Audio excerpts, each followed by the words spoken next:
Unahin natin yung good news. Ito talaga umatikabong good news to ha. Kasi nga, no? Hindi, ako pa ba magsasalita o ikaw na? Ikaw na ba, Mr. President? Ako na magkikwento o ano, ikaw? Ikaw na lang, mas maganda pag siyempre mas maganda pag si Mr. President ang magkikwento. No? Siyempre, Mr. President yan eh. Oh. Sige, pasok. Magandang araw po sa ating lahat. I am pleased to inform everyone that for the first time in over a decade, a significant natural gas discovery has been made. Naku po. The discovered reservoir called Malampaya East 1 or MAE-1 is located about 5 kilometers east of the existing Malampaya field. The MAE-1 is estimated to contain around 98 billion cubic feet of gas in place. Katumbas nito ang halos 14 na bilyong kilowatt-hour ng kuryente sa isang taon. Ibig sabihin, makakapag-supply ito ng kuryente sa mahigit 5.7 milyong kabahayan, 9,500 na gusali o halos 200,000 paaralan sa loob ng isang taon. This helps 200,000 paaralan. Alright. Malampaya's contribution and strengthens our domestic gas supply for many years to come. Initial testing showed that the well flowed at 60 million cubic feet per day. This indicates that the well has the potential to produce even more, confirming it is a high productivity resource. Biruin mo, no? Dapat yan eh. Na ano na yan? Dapat yan na-discover na nung anak anteteng, oh. Gusto pang maubos yung resource natin dyan bago. Di ba? Ang galing, di ba? Palakpakan. O tsaka, akala nyo, tatahi-tahimik lang. Akala nyo, hindi na tayo matatapos na yung term ni PBBM tas wala lang tayo mapapala dyan sa WPS. Bakit natin pinaglalaban? Eto pala, oh. Very good, very good, Mr. President. Ganon yun eh. Comparable to the original Malampaya wells. Aside from the natural gas, the discovery also includes condensate, which is Kita nyo may condensed milk pa? Saan kayo nakakita ng condensed milk sa ilalim ng dagat? Di ba? Galing, Mr. President. Joke lang. Condensing pa. Joke lang. Oh, happy Monday. a high-value liquid fuel. This additional resource can help support the government's efforts for the stabilization of our power supply. Ipinagmamalaki rin natin na Pilipino ang nanguna sa drilling na ito. Higit sa lahat, na Pilipino! Mga mambubutas na Pilipino! Galing! Butas-butas kayo ngayon! Pucha, lahat ng Pinoy magsitayo!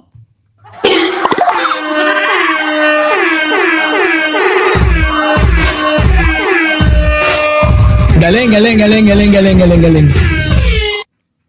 Oh, di ba? Pucha, biruin nyo ang nanguna butasador ng mga Pinoy.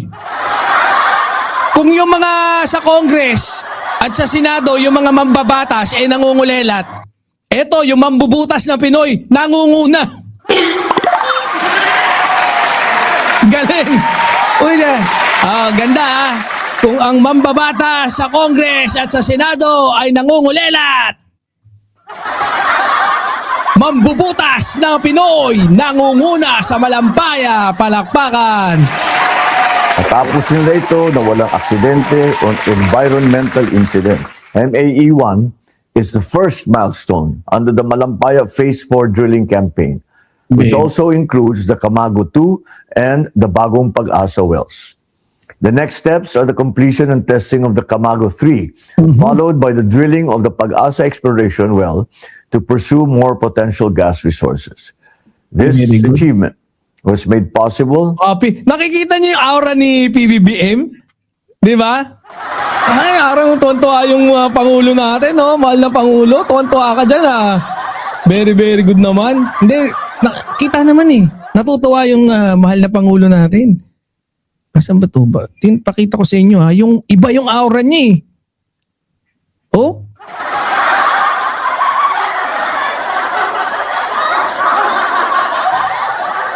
Iba aura ni PBBM. Asan na? Wala bang pang-aurahan dyan? Maganda yung maliit lang eh. Maliit lang ako, tapos malaki. Ipapalaki ko sana yung kay PBBM eh. Wala. Anyways. So, balik na tayo. Makikita niyo yung aura niya eh. While speaking, makikita niyo yung aura niya happy eh. Di ba? Through the work of the SC38 Consortium, Tingnan led niyo. by Prime Energy, in partnership with UC38, PNOC Exploration Corporation, and Prime Oil and Gas Incorporated. Patunay ito na sa responsableng pangangalaga sa kaligsasan at matibay na pagtutulungan ng gobyerno at pribadong sektor, makakamit natin ang mas maaasahang supply ng enerhiya para sa bawat Pilipino. Very good naman ang gobyerno natin, araw. ha? Tsaka yung mga Pilipinong mambubutas dyan, ha? Very good kayong lahat. Nako, ayan, oh. O, yun, oh. Ba't ba puro love button? Yun, oh. Ayun, ah. Umusok na. Diba? Ang galing talaga ng ano natin. Yan ang maganda, diba? Happy birthday kay Boss Jordan G, ha? Boss Jordan! Pa-birthday na lang ah. Happy birthday sa'yo, Boss Jordan G. Ha? Good health and more success. More power to you. Oh, sige, punta na tayo dun sa ating susunod na tatalakayin. Siyempre, thank you very much aming mahal na Pangulo para dyan sa aming napakagandang good news. Ngayon, sigurado na natin, no, na makakapag-provide tayo ng kaukulang lakas, no, ng kuryente, no, at kapag energy at power, no, para sa milyon-milyon nating mga kababayan. Palakpakan. Nationwide yan, ha, baka isipin nyo hindi yan nationwide. Oh, nagkakamali kayo ron, mga brother. Eto na kagad isusunod natin. Sige, sunod na natin to. Eto lang, no? Sabay biglang ganun eh. No?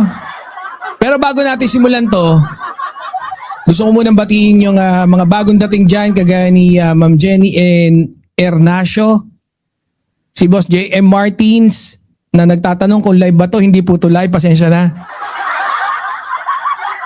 Si Boss Max Sarsuelo. Oh. Si Ma'am Brenda Barton. Yon! Early LS. Opo, early LS po. Oh, yun ha. So, shoutout po sa inyo. Welcome dito sa Birahan PH. Ganda na simula natin. Yun mga panimula. Good news kagad. Agad.